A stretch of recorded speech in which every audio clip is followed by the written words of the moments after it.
গঙ্গাচড়া উপজেলার মানুষের দাবি স্থায়ী প্রার্থী মঞ্জুম আলী ভাইকে নাঙ্গল প্রতীক দেওয়া হয়।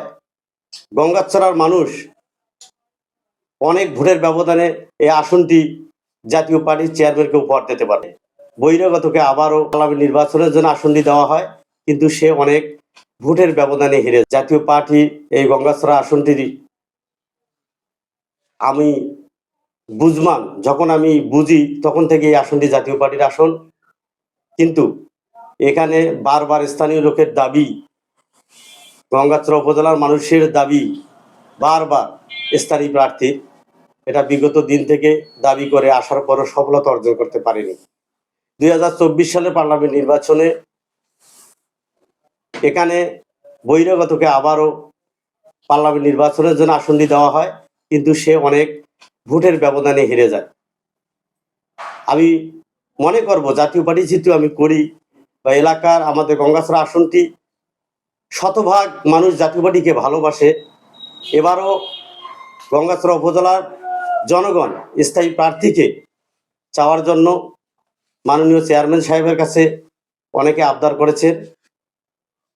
আমি আশা করব যদি ব্যারিস্টার মঞ্জুম আলী ভাইকে নাঙ্গল প্রতীক দেওয়া হয়, গঙ্গাচড়ার মানুষ অনেক ভোটের ব্যবধানে এই আসনটি জাতীয় পার্টির চেয়ারম্যানকে উপহার দিতে পারবে। এবং আমি বলতে চাই, শুধু আমি বললেই হবে না, গঙ্গাচড়া উপজেলা প্রতিটি ইউনিয়নে আপনারা তথ্য নিয়ে দেখবেন মঞ্জুম আলী একজন দানবীর মানুষ, স্থানীয় প্রার্থী এবং ব্যারিস্টার মানুষ। সবাই তাকে অনেক ভালোবাসে, কারণ জনগণ থেকে শুরু করে সর্বস্তরে মানুষ তাকে চাচ্ছে।